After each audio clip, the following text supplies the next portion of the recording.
Hello everyone, I'm Samantha Jane Smith.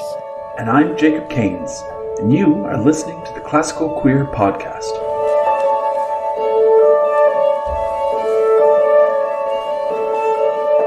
On this month's show, Jacob meets up with multidisciplinary artist Andrew Noseworthy while on a road trip in Montreal.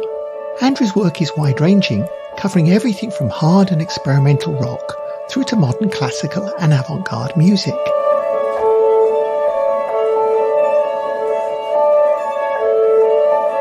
Much of his work draws on his experience in the Labrador and Newfoundland regions of Canada, while continuing to build and maintain artistic collaborative relationships. I hope you enjoy the podcast.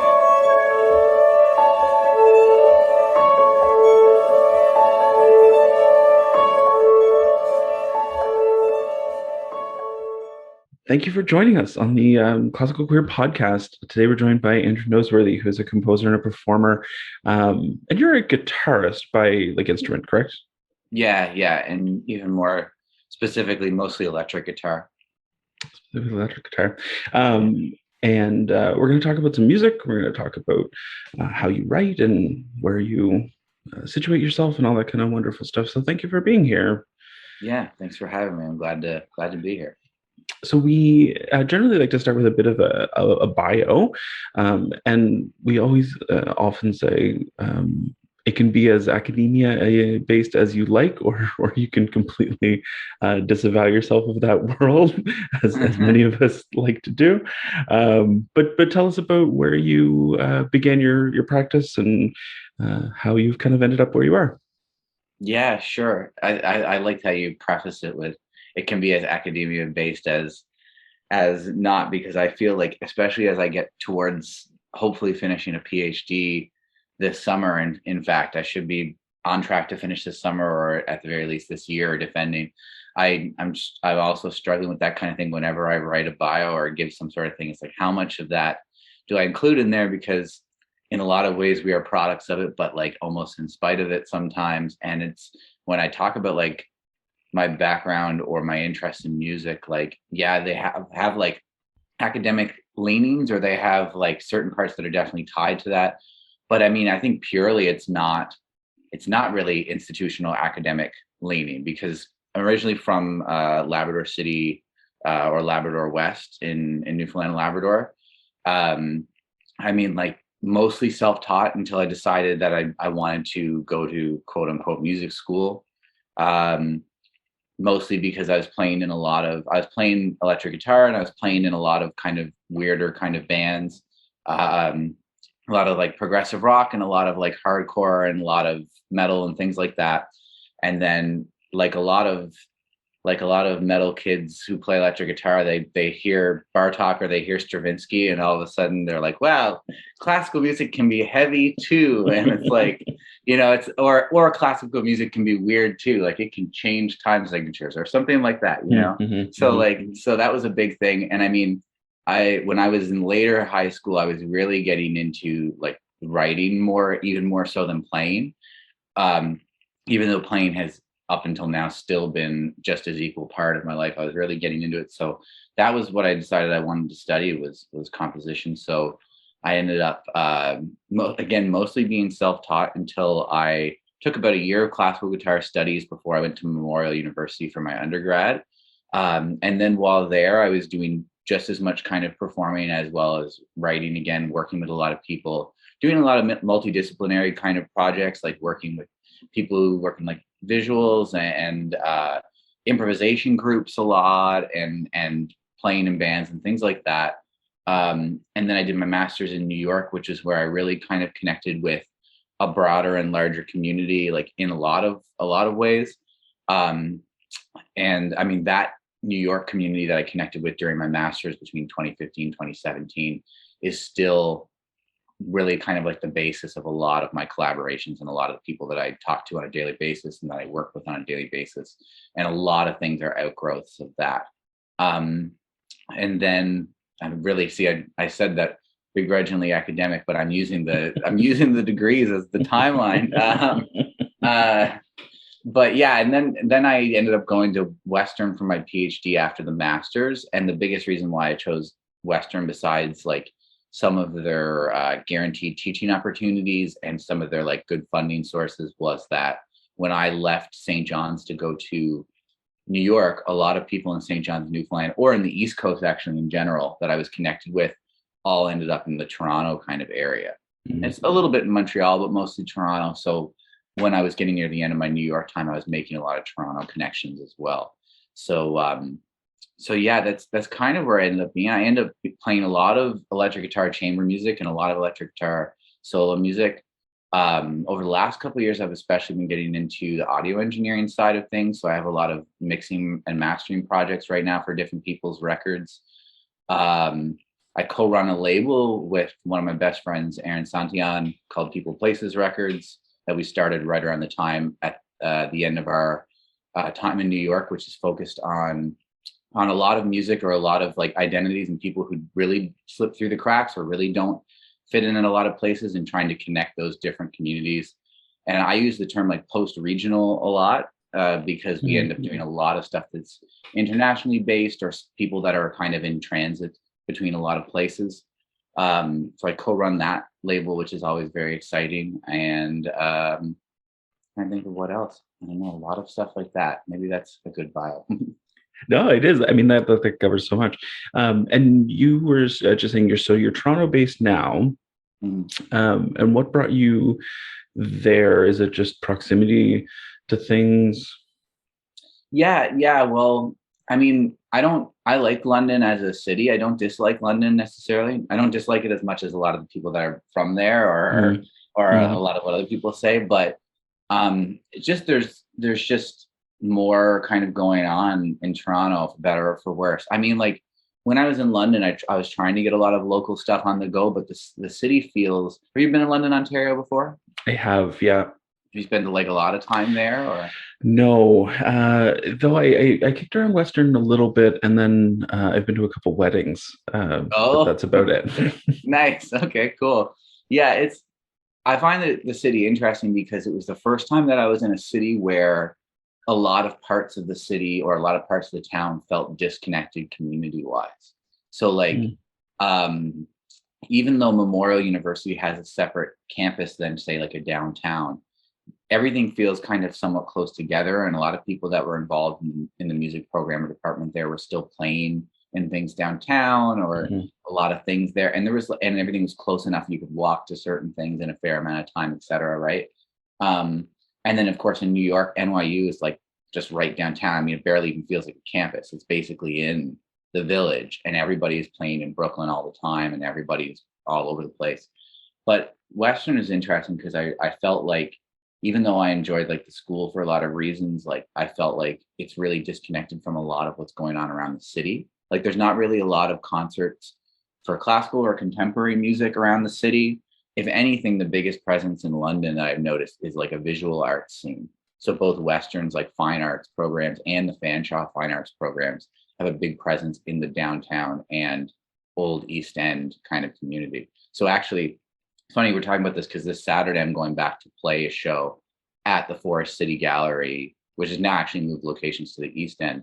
But when I was in London, that's what I would end up playing a lot of or what I would end up doing is kind of these gallery spaces with interdisciplinary kind of people, because there's not really a lot of that going on at the school. The school feels very separate from the community. So, sorry, getting back to Toronto, whenever a gig would come up for either like something composition wise or something electric guitar wise or anything like that, it almost always be in Toronto. And being from Labrador and Newfoundland, like I'm very much used to long drives, so I don't mind making the commute from London to Toronto to come out for gigs. I know a lot of people here, and just by the end of the time, the pandemic kind of messed the timeline up a little bit. But by the end of the time, I was saying, well, I'm traveling back and forth every second week.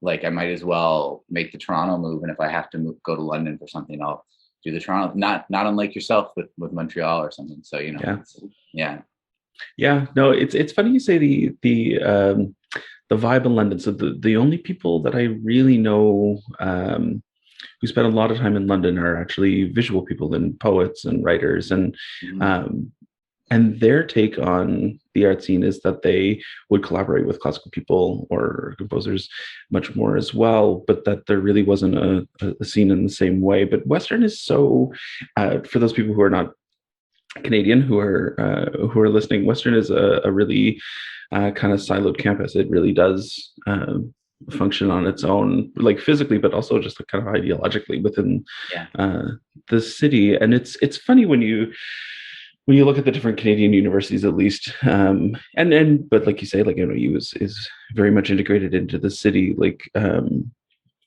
McGill, Concordia, U to M, U of T, even Dal, where I work, like they're all kind of very city integrated.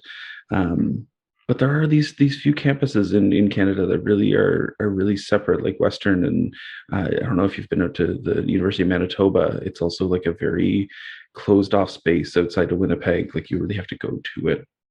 Okay. But it's funny what that like breeds, like just like collaboration wise or music wise. But so how long have you been in Toronto? How many years have you been there now? Oh, I've only lived or had an address, a fixed address of sorts in Toronto since February, actually. So okay. Been a couple months. So it's fairly new. It doesn't feel totally fairly new because I got in and instantly like had a bunch of projects that were already planned or start to sprout up or things to start to happen. And before that, I was coming back and forth so often, but and I know, like, I don't know the city like super well, like somebody who lived here for a long time or somebody who grew up here, but I generally know like my way around or where like a lot of things are. So when I got here, it wasn't like I had to like meet people or find my way around or anything like that. So it feels like I've been here longer, but really only since February. So cool. So we have a few things to listen to. And maybe we will start with kind of the order that you sent them in. So let's talk about "Runaway with Me." Yeah. Give us a little background. So this is a piece for solo piano and electronics. Give us a little background on the where, when, why, what it is. All those good composer questions. Oh yeah. I mean, a lot of my music is I have a lot of music that takes inspiration from like different kinds of popular sources or other kinds of sources of media or things like that. And this one is kind of when I was thinking about what pieces to send in for this podcast, I was like, what's like, I don't think I have too much stuff that's too on the nose for the subject or anything like that, but like I kind of feel like this piece kind of fits in there. Like it's referencing a Carly Rae Jepsen song, which of course is like kind of big in like the queer community for a lot of reasons, and it's referencing, but it's also referencing the like the meme that grew out of that song. Do you know what I'm talking about? Yeah, where people are playing the saxophone lick and things like that. So I mean, like something that fascinated me about that kind of song and that meme and stuff is that the meme kind of like reinvigorated the track, or if I remember right, it kind of like brought. So like I think that meme came out that meme came out like at least a year or like almost a year. It blew up after that album had been out. So like I remember when that song had came out, maybe even more. I can't remember now. I remember when that song and that album was out. Like I was into it when it came out, and then it was like all of a sudden I was like hearing that. Well, it's not even really a saxophone. It's more like a synth line that people think is a saxophone. They have people playing like air sax to it, right?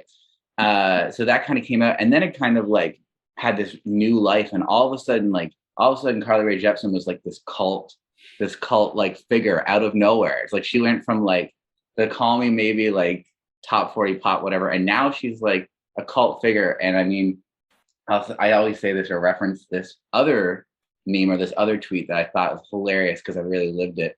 Is like I saw somebody sent me a tweet once where it was like Carly Rae Jepsen concerts consist of 30-year-old dudes who like Death Grips and Swans and Kanye West, and the other people that are at Carly Rae Jepsen concerts are 14-year-old girls who think they'll be with their boyfriend for the rest of their life or something like that. And I thought that was like so funny because I went to go see her in London. It was literally that. It was like, and it actually made me think. I was like, I'm not really that much. I mean, I'm like tattooed and I wear like hardcore shirts and like whatever, but it's like I'm not really that aggro, am I? Like I'm not the 30-year-old Death Grips fan at this concert. Am I like I'm definitely a little bit like lighter or a little bit softer than that, I hope. I don't know.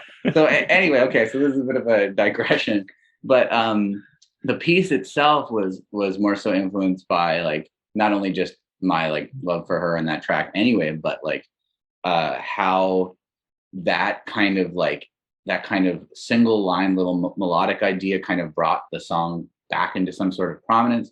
And then it kind of just like how internet culture like weirdly degrades over time. So like something that happens in the piece is just, it's only like the only thing the piano plays for the first like 2/3 or 3/4 of it is just one pitch across the octaves. But there's this is one of my only pieces that actually uses a Max MSP patch, but there's a Max MSP patch that does pitch shifting at different kind of delay rates while they're playing that interact with it. And the pitch shifting is all just based on that melodic idea and like different kind of configurations of that melodic idea. And then later on in the piece, when everything kind of mellows out a little bit and the pianist is only just playing one whole note and holding it, then the kind of quote unquote, to use an academic term, the row kind of actually gets kind of revealed there. Then all of a sudden it shifts and gets like bit crushed and the sample gets degraded. And that's supposed to be like just the way kind of like how quick internet culture kind of falls into like oblivion, basically, if that makes sense. But yeah, I don't know. The piece is fun because I think a lot of people really like playing it. Like I think the recording I sent is do you know Mado Christie pianist? No, I don't. Okay, they used to be Ontario based, but now they're based in St. John's, and they did it at this 2019 Sound Symposium based festival. It was like an on sound festival, and they're like, do you have any pieces to send in? And I was like, it's like, oh, maybe this one. I sent it in, and they were instantly like, yes, I get the reference. Yes, I want to play this. Like, yes, I was like, okay, great. Like connection, like right away. But other people hear it, they're just like, I don't know what's going on. Why does this exist? Which I like. I like that reaction. I like that question. Anyway. Yeah. Well, it's funny. I mean, Carly Rae Jepsen's like an interesting person to talk about. My interaction with Carly Rae Jepsen. So when was Call Me Maybe? Like that would have been what, 2012? Yeah, so early 2020, early 2010s for sure. I think either 11 or 12 because it was early undergrad for me, and that was that time. That makes sense. So I was living in Ottawa at the time. So I was kicking around Ottawa around 2012, 2013. And whatever year it was, Call Me Maybe had been the year before. And then they decided that they, being the federal government, decided that she should headline Canada Day on the Hill because she's obviously an incredibly famous big name. And I remember sitting on Canada Day watching this horrifying performance with about 17 people watching Carly Rae Jepsen on the Hill.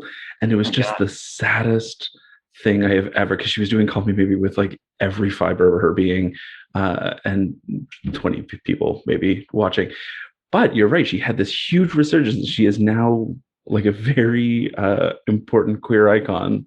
Yeah. She's risen. Yeah. It's wow. good. That's really wild. Like that, only like 20 people there. Jeez. Yeah, it was pretty rough. And actually is another sad point in someone's career, but Dan Levy was the host long before like Schitt's Creek, and so Dan Levy and Carly Rae Jepsen had this tiny little audience on Parliament Hill.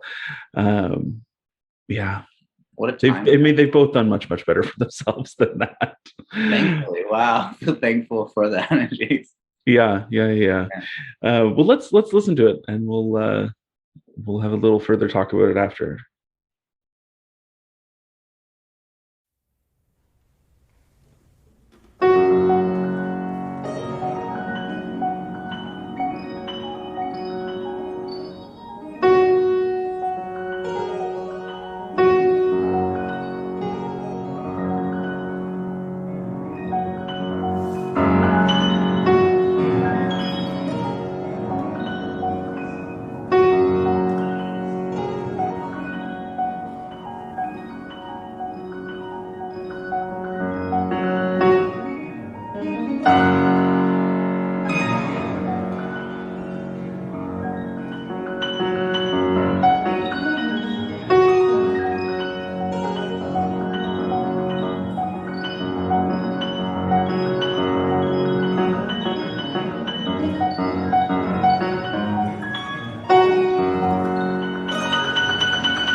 The other kind of queer touchstone moment for Carly Rae Jepsen that I think, and this is part of maybe that the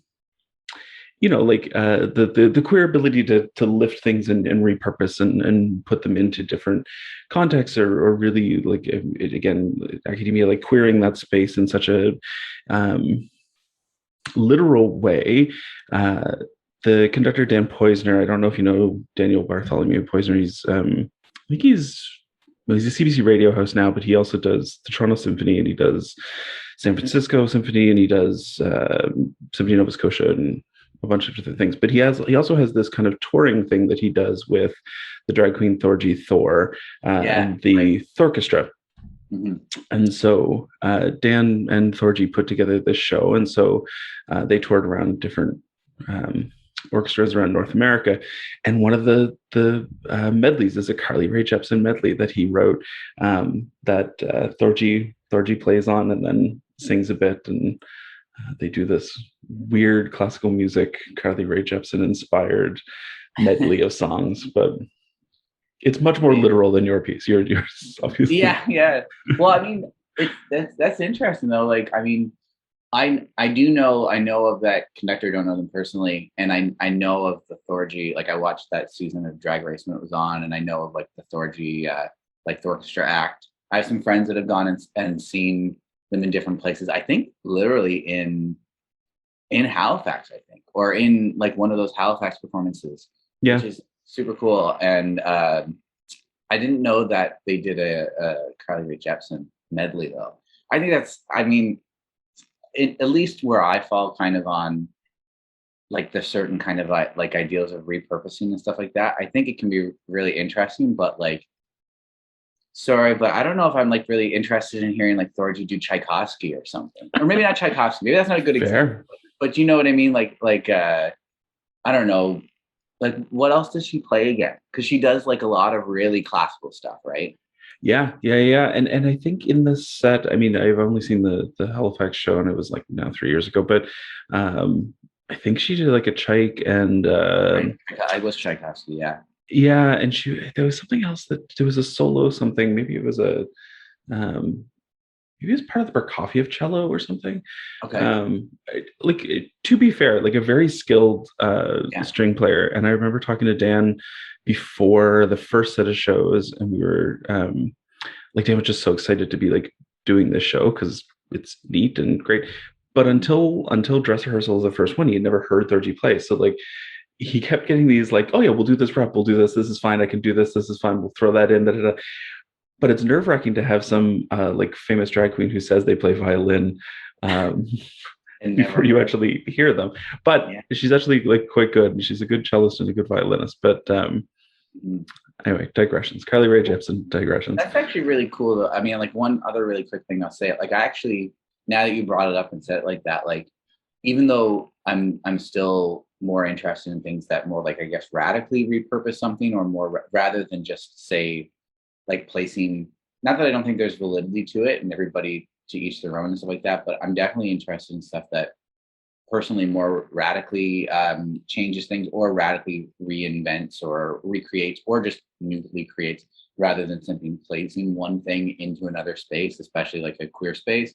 But like hearing that actually makes me kind of more partial to it, because one like big qualm that I have with the classical world is that, and I understand why it is the way it is, but one big qualm I have about it is that everything is focused on the skill of like the player. Like which is obviously a huge thing, and you have to be skilled, don't get me wrong, but it's such a skill-based field to the point where all these other elements that go into like your artistry fall by the wayside. It's like people don't really care about like album covers, but they're like, oh, but the music they're playing on it is they're such good players. Like that's always the thing that people say, oh, you got to go see this person play Beethoven because they're such good players. Like, what if I don't really like Beethoven? Like, what if I don't like that music personally? Like now I have to listen to that music just because that person is a skilled player. It seems kind of strange to me, especially not coming from the classical world originally. So I actually kind of appreciate that anecdote, because Thorgy is placed into this space and doing that, not because everybody's like, well, she's such a good violinist, she has to do it. It's because of her artistry and persona and the aesthetic and who she is as an artist and a character, and not even character, but as an entity, rather than just like, oh, well, they're really good at playing their instrument. So I don't know how you feel about that, but I think that puts a fine point on it. I mean, it's interesting that Thorgy is just incidentally a good violinist or a good cellist. Like it's really, and when you watch the show, probably only, I'm gonna say 25-30% is Thorgy actually playing. The rest of it's a drag show. Like the rest of it is purely, it's audience interaction. It's stupid sexualization of Dan the conductor. Like it's a lot of they drag people up from the audience and get them to catwalk, and it's pure drag, but it's just that she happens to play quite well, and so they throw in some orchestra stuff on the side. Cool. So you had other question about Carly. You want to get back to Carly Rae Jepsen, maybe? Or? I think that's the extent of my Carly Rae Jepsen info. But yeah. So you grew up in Newfoundland. You grew up in Labrador, and you say Labrador West is specifically where you grew up, right? Yeah, because Labrador West is basically consisting of Labrador City, Wabush. It's these two twin towns. So like some people say they're from Labrador City, some people say they're from Wabush. Really, the two towns are kind of one. They go to the same school. They have the same tiny jet airport. They're kind of amalgamated in a kind of way. So sometimes I say Labrador West, and also I kind of hate saying Labrador City because everybody thinks it's a city, but it's literally called the town of Labrador City. That's the official full name, which is hilarious, actually. Because what's the population? It's like 10 or 12,000 or something. It's like, right. And there's nothing. The next closest thing is Baie-Comeau, Quebec, 7-8 hours away. Or Happy Valley Goose Bay 7-8 hours away the other direction. So Right. it's super isolated, and not as isolated as the coastal Labrador communities for sure, but it's still isolated in the grand scheme of things. So how was okay, maybe first question, when did you move south down to St. John's? Because you did your undergrad in St. John's, right? St. John's, yeah.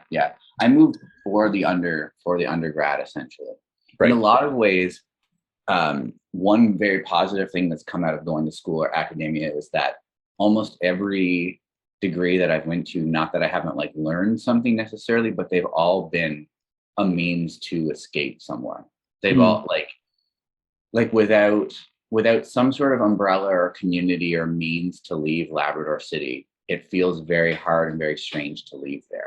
Right. It's and I mean, I like, not that like I was heavily integrated into like a queer community there, and I should give full disclosure too, like coming to like queer communities and the queer community and identifying as queer is actually something that's quite late in my life, I should say. You don't know me very well, so I should probably mention that. It's something that I've come to a lot much later, and I'm still kind of actually figuring out kind of as time goes along. Like I identify it, and I'll proudly identify it as, and I'll do that. But I sometimes wonder how much, like I know that it's not just one trajectory, but I sometimes wonder how much to kind of input in the conversation, or how much space to take up, or how much I should be on the pedestal because of coming to like those communities later and stuff. I mean, part of it is probably the place where I grew up, but I knew some queer people growing up in Labrador City who really, like, I felt very isolated and very kind of like very claustrophobic all the time. And I can imagine that those people felt even like I knew some non-binary people growing up there before I even knew that term, who now live in Toronto and are very obviously much more happier and kind of like thriving people than what they're like there. But anyway, so coming back to it, that the idea of like this escape, like basically like St. John's was a way to kind of, or Memorial was a way to kind of move on and get out kind of thing, because a lot of like, I don't like look down on people that follow this trajectory in life at all. Maybe I did when I was younger and less mature, but Labrador City is kind of, it's a mining town where everything exists because of the mine, because of the iron ore mine.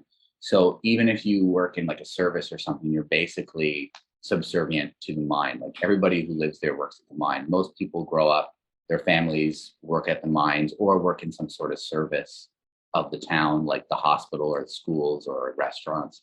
And then when they graduate, they basically go to work for the mine, or they go do a degree somewhere else that is involved in that, and they come back and teach there or whatever in the schools or something. So it's like, I only know a handful, like probably less than 5 or 10 people that I grew up with, who I still keep in contact with, who like did not stay there, like things like that. You know, like most people kind of stay there. It's like a cycle, right? So anyway, it was kind of like an escape in that way. And New York was also kind of like that too, because it's like, how else am I going to go to the States and go to New York City, where I wanted to work with a bunch of different people without doing a degree? It's a legal way to do it. So yeah, I don't know if that was where you're going, but it reminded me of it for a minute. So, well, I mean, anywhere we go is where we go, but it's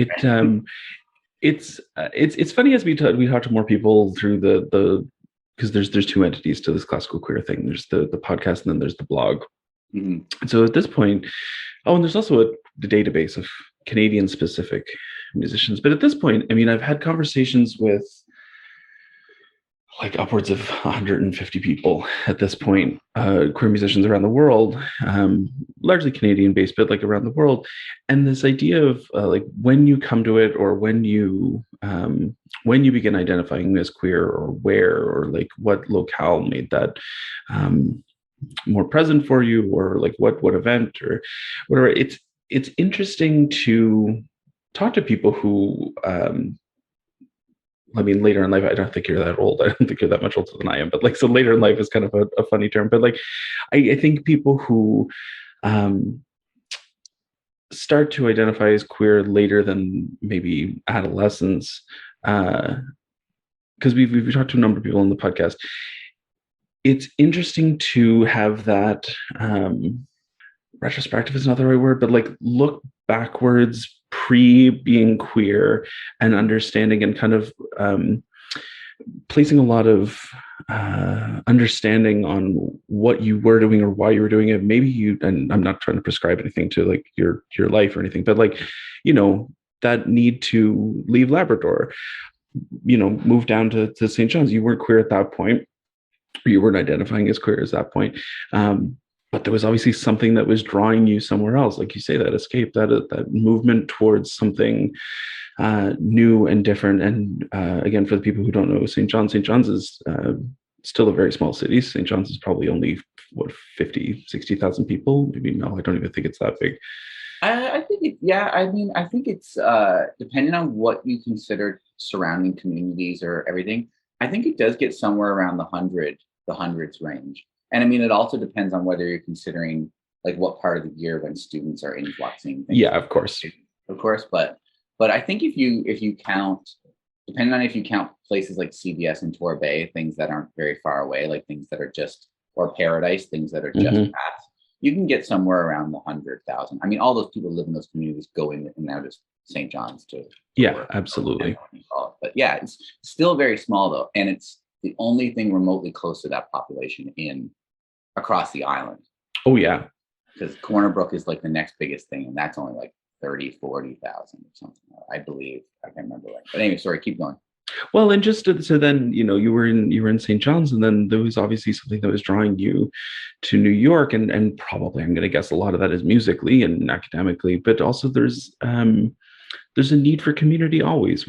Everybody we talk to, and any queer person who's not even a musician you would ever talk to is always searching for community. That's such an important part of our understanding of being queer. And again, no matter when you come to it in life, community is such an important facet of that thing. So it's just interesting to talk to somebody who grew up so rural, who has like searched for that, and whether or not it was like conscious, or whether or not it was musical, whether it was queer focused, or whatever you're searching, which is such an interesting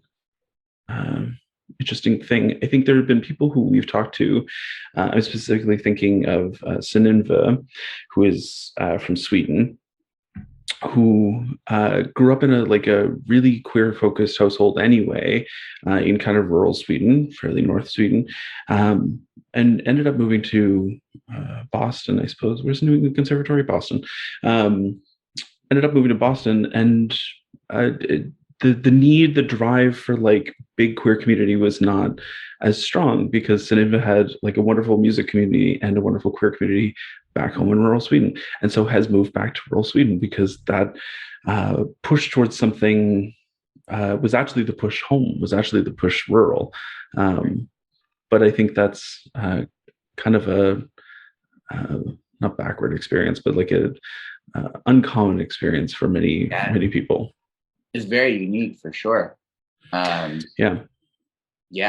I mean, I can kind of relate to what you said about the kind of not retrospectively, but like the looking back and kind of like thinking back to those kinds of things. And I don't even know if I want to say like quote unquote like signs or like, you know, like hints or anything, because I don't even think they're necessarily like that, because they're kind of like always there to an extent. But when I started identifying or like using the term queer, or like identifying as that, it did start, like a lot of things made sense, like a lot of like that one of those things you mentioned about the community, that made like total sense. I'm blanking because I'm talking out loud and stuff, but you know, just like I just thought back to so many things. It's like, oh yeah, like this makes so much sense when I connect it to that term. Like maybe I didn't face the same kind of trajectory because I'm still somewhere kind of on the bi-pan spectrum somewhere that I'm still figuring out. And maybe I didn't face the same kind of trajectory as somebody who is much more leaning on the completely homosexual side or anything like that. And I know people that went through that trajectory that I'm very close with. And it's like a different narrative, or it's like a different kind of experience, but like a lot of things line up, or a lot of like embracing certain parts of your identity totally line up. It's really interesting. I mean, that's one of the things I appreciate the most about like using the term, and is the the kind of embracing, even though sometimes I do feel like kind of like I try to like not be an imposter or something like that. Like, even though sometimes I have that kind of weird thing in the back of my mind, but that's also probably mostly just there because like I lived so much growing up being treated like an imposter in other situations. So it's probably actually a artifact of that rather than actually a reflection of what it's like being a part of the queer community. Mm. But even though like sometimes I do that, think about that, like the fluidity or the kind of wider umbrella that exists in it, or the kind of no one story but connecting through various like intersectionalities, like I immediately identified with that, like in so many ways. And I think like so many people can in different ways, and that's something I really always appreciate about it. So yeah. So let's listen to another piece. So let's look at Traps, Taboos, and Tradition. So this is Spatialized Guitar Quartet. So what was this written for? Mm-hmm. So it was written for Tim Brady's group Instruments of Happiness in Montreal. So do you know Tim Brady? Do you know him? No, I also don't know Tim. No, so Tim's like Tim's almost Montreal based his entire life. He's in the older kind of ranges now, but he's basically been this kind of champion for electric guitar and contemporary music since the 80s, since he like really started. So he's like, along with some people like say Steve Mackey, or like there's a bunch of other names, a lot of 80s people like Elliott Sharp and people like that. Like there's a number of people in the 70s and 80s, Glenn Branca, who really started integrating the electric guitar into contemporary music and carving out kind of its space. Him and Steve Mackey are two very much like composer electric guitarists, just on the opposite side of the border. And he's been doing it since like the 80s. So like it's a big focus on being a performer composer. He has an electric guitar quartet. He runs these like 100 guitar spatialized projects that play in like shopping malls and things like that are open difficulty wise. So there's like everywhere from like beginner kids, people who've never played, to like experts all playing together. And he's done all sorts of stuff like chamber music, electric guitar, handful of concertos. So he's kind of like a kind of like a mentor of some sorts, either directly or indirectly at this point. And back in 2019 or 2018 or so, he reached out because he said like, I want to do this spatialized electric guitar quartet concert in this church in Montreal, Le Jesus, and commissioned myself, Andrew Staniland, Louise Campbell, and Rose Bolton to do pieces. And it was a cool concert because it was all 14-minute long pieces exactly, all run back to back. And they're all kind of ordered so that they actually work as one concert experience rather than separate pieces. But I think the pieces still stand alone. And it's all stopwatch-based music. It's all, and I think the audience was in the middle with a dance group in the middle of them, and the guitars were surrounding them. This was, by the way, the last concert I was at before everything shut down. It was like February in the 10s or something, February 12th or 18th or something like that, or 20th or something. And then it's like less than a month later, everything shut down. So I feel very thankful that I was able to be kind of a part of that. And now the studio release of the album just came out last month. So in April, the album great, on Redshift. So yes, the piece was written for them. Spatialized Electric Guitar Quartet. The only thing I could say is interesting that probably I would mention before listening to it is that the piece was interesting for me because a lot of my music, as you could tell from the last one, deals with like off and onset of attacks, or like deals with kind of rhythmic ideas and like interacting with rhythmic ideas, or like jagged rhythmic ideas even more specifically. And this was kind of interesting thing is like, how do I get that articulation and that attack and that kind of interaction in a space? Because the really easy thing to do would be to create a droney piece, right? But I was like, I don't know if I want to create a droney piece. I want to retain that sense of motion. So I don't know. It was interesting. It was fun to write. Well, let's have a listen.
So the first thing, I mean, when you say you write from like a rhythmic or an attack standpoint, I've had the pleasure of playing one of your pieces once.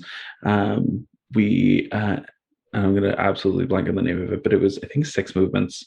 Activity cycles. Yeah. Activity cycles. Yes. Yeah. So we played it with the group I played with, Alkali, and it was incredibly rhythmic. And I think, if I remember when we were chatting about it, this was an early piece for you. I don't know how long ago it would have been, but it was early in your career, and but still holds true. I mean, it was a very angular, rhythmic. There were some really beautiful movements, but they were really butting against each other. It was a lot of jagged sections, which made it fun to play. Like, it made it really enjoyable to do. And it was, I think it was a sextet. I think 6 or 7 of us, maybe. I don't remember how many people. I should have prepped any amount of knowledge before I started rambling about it. To your defense, though, it changes per movements. Each of the movements have a different. So I mean, it is fair to be like, how many are there? I mean, I'm even thinking myself is like the first and last movements would have everybody. How many instruments? I think it's 6. I think it's 6 players on it. I think it's 6. Yeah, there was percussion, cello, clarinets, flute, piano, violin. I think that's what it was. But it was a lot of fun to play, and I think it's always interesting I get this neat perspective sometimes where I've either conducted somebody's pieces or played somebody's pieces as a clarinetist. I always preface, though, that I am like not an active clarinetist. I am like much more a conductor than I am a clarinetist, and so I very rarely play someone's pieces as a clarinetist.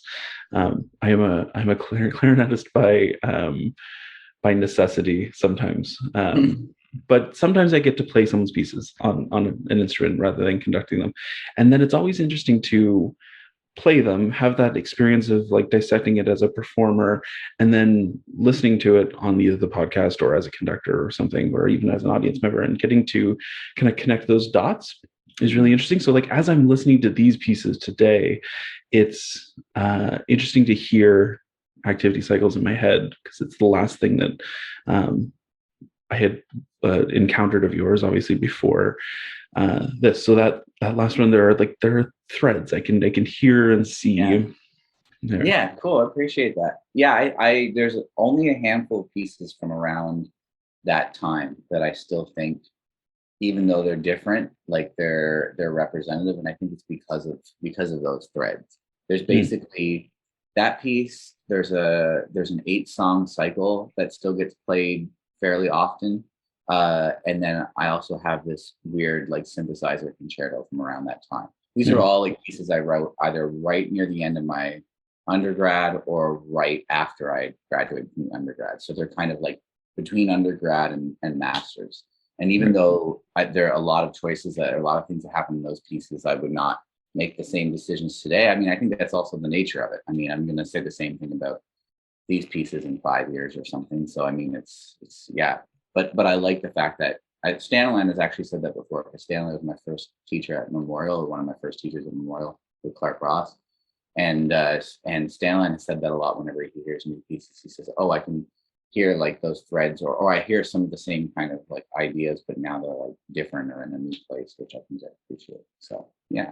I also think there's an element of, you can hear what later will be like completely unspun or unraveled, but like just is the very beginnings of like a concept or an idea that you just kind of like test so lightly in some piece by somebody, someone writes something, and then you can watch their career and like, oh, over the next 5 years, they really took that and really like fully expanded on that concept, which is just such a neat thing to watch happen. And I think that's one of the joys of being a conductor, is you get to like see somebody's career unfold like that, and you get to play things over multiple years and watch them work through those processes. But that's neither here nor there. But it's funny to bring up Andrew Noseworthy. I love his music. I don't remember where I would have met him first. I think I did a symposium years and years and years and years ago. Might have been in Newfoundland. I don't even remember where it was, but I remember meeting him and just like loving his work. Such a great first mentor, I think, would be a good way to put that. Yeah, definitely. Yeah, he's been a pretty unwavering support over the years, even though it's been forever since I've technically or quote unquote studied under him. And it's really neat to I mean, he mentioned this after the concert in Montreal back in 2020, but it's really cool to like work with somebody like as like a mentor, still consider them a mentor like years on in this, because I think like in a lot of ways, a lot of people like that always consider their teachers to be some sort of mentor, even if they end up becoming more friends like down the road or colleagues along the road. They're still like a mentor kind of capacity in some point.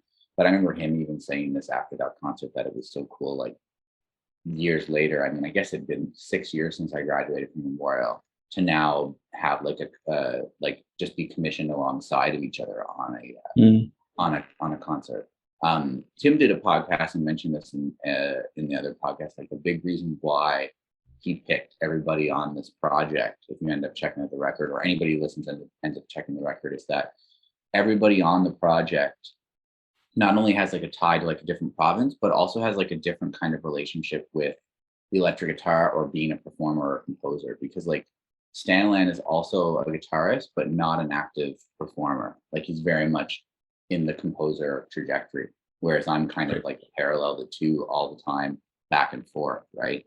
And the other two composers on it, I think one had minimal experience writing for guitar, and then another had never written for a guitar before. So there's kind of all sorts of different, but like everybody very accomplished composers. So it's an interesting project for that reason. So yeah, very, very cool. And then the last one we have to listen to is Round Trips, which is solo violin with fixed media. And so tell us about this one. Who's playing, concept, all the things. Yeah. So this piece is my partner Yaz Lancaster playing it, and it's written for them. Very personal piece for them. Not that nobody else could play it necessarily or anything, but it's very much written for Yaz, with Yaz in mind. The vocal samples in it are both Yaz's poetry that they wrote for me after I think our first year anniversary or something like that of being together. We're engaged now. We've been together, I think it'll be 4 years in August.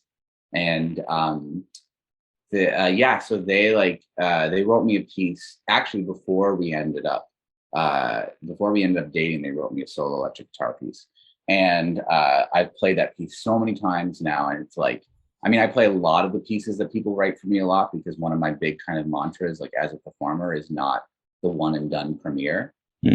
So like I like growing with a piece and like kind of like developing a piece over time before it kind of gets a somewhat of a fully formed kind of idea, even if the score is finished. So which I think most performers actually do. But anyway, that piece that Yaz had written for me, Meditations on Oxen, years ago, for solo electric guitar and voice, is kind of almost I don't know if it's a response to it, but it's definitely like kind of my version of that kind of now coming back. So Yaz had written Meditations on Oxen for me, played it a whole lot. It includes Yaz's poetry. It includes me doing spoken and sung and like yelled words while playing guitar in it. And then after a year or so of us being together and me doing that, I was saying like, I want to write Yaz a solo violin piece. So this was the solo violin piece that came out of it. And rather than Yaz doing a lot of the vocalizations are all in the electronics. They're all sampled from Yaz's poetry. They're a little bit more like, sometimes you can hear stuff, but they're a little bit more kind of obscured and kind of manipulated or affected in different ways. And a lot of the violin techniques are also similarly to how Meditations on Oxen was written for me guitar-wise. A lot of the stuff that Yaz wrote in that piece was stuff that Yaz had heard me, or like inspired by like Yaz hearing me play a lot of these things, like certain kinds of chords, certain kinds of voicing, certain kinds of articulations and effects and sounds and things like that. Certain techniques from like the band that I play in, but also some guitar stuff. And then this was a similar thing when I wrote it for Yaz. I was doing the bulk of the writing of it. Actually kind of around the middle time of like the beginning of the pandemic and stuff. That was when the really like the sit down bulk writing of it was done. And at the time, Yaz was actually stuck with me in London for 2.5 months or something, because they came down for March break They literally came down the Saturday and everything Monday shut down. That was just, they're supposed to come for a week for March break. I know, right? It felt very apocalyptic. It was like, it was very strange. I was supposed to like there was like rumblings of things shutting down, but I remember getting the email from like Western saying like, we're shutting down for the time being. And this is like a Friday. I was supposed to go to like a show at like London Music Hall that night. I remember like dropping by on my way just to see if it's actually still happening and seeing the poster. It's like the sky was very dark in my mind. Like it was like, and then the next morning, Yaz flew in, and on Monday everything was shut, and then everything kind of changed to an extent.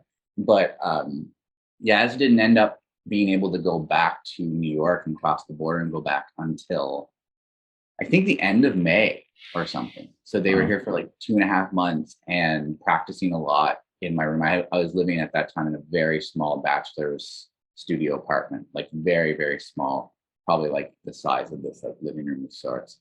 So like I just remember hearing Yaz practice a lot of the techniques in this a lot. They're playing music by like Anne Lancelotti, or you know, Anne Lancelotti, and like a bunch of other kinds of pieces and different things. So a lot of the violin techniques or the violin ideas in it are similarly inspired by stuff that I hear Yaz playing a lot. So yeah.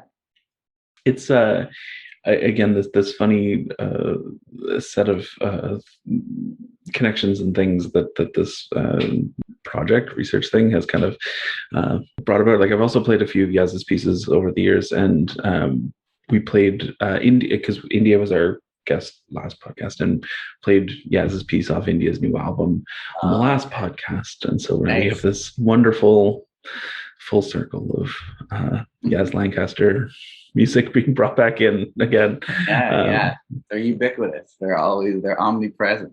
So well, let's have a listen.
Unfiltered.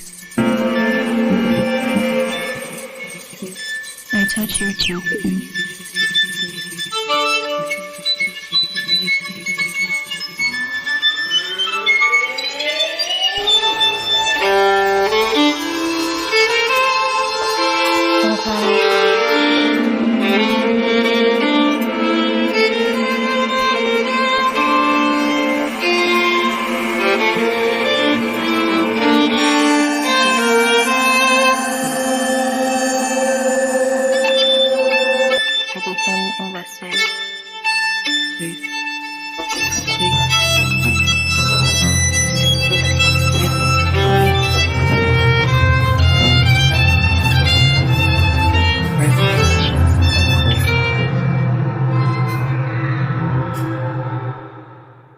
see yourself. I see you in everything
wonderful. I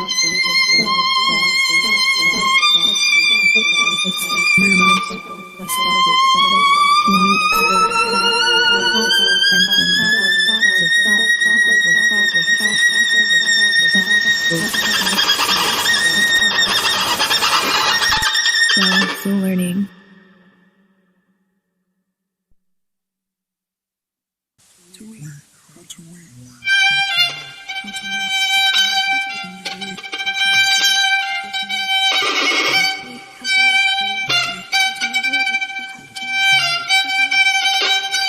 For the best things.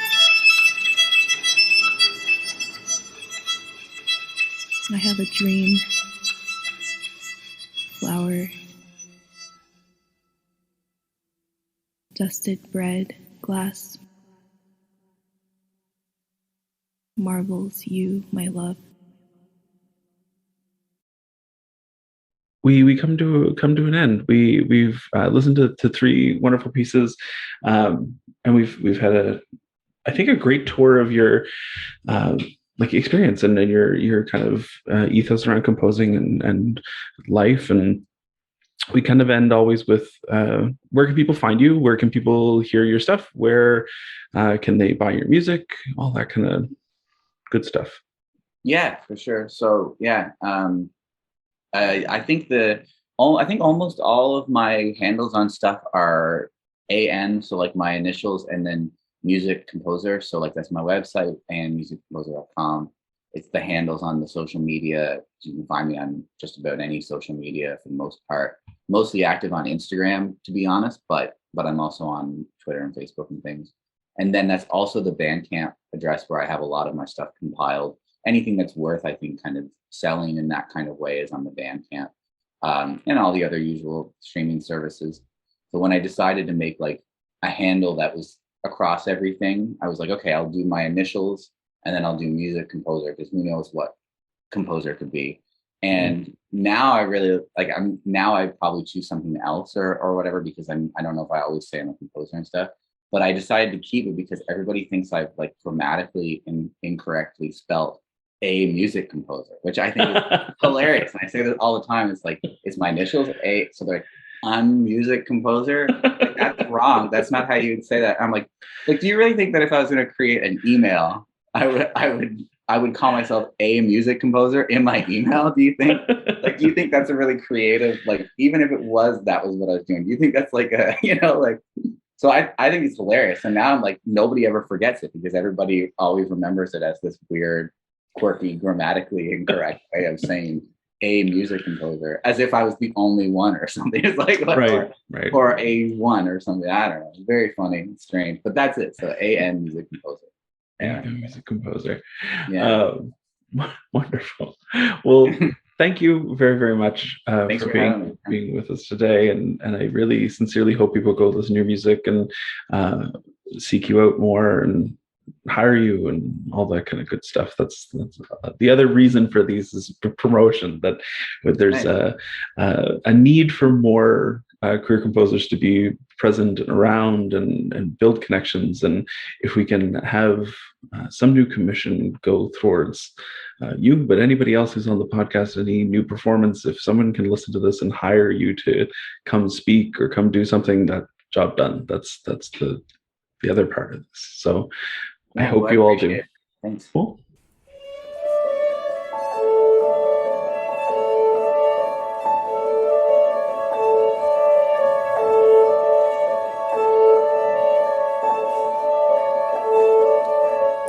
So that's all for this episode. You've been listening to the Classical Queer Podcast, and Jake and I look forward to being with you next month. The incidental music was courtesy of Jared Miller, and the show was produced by Samantha Jane.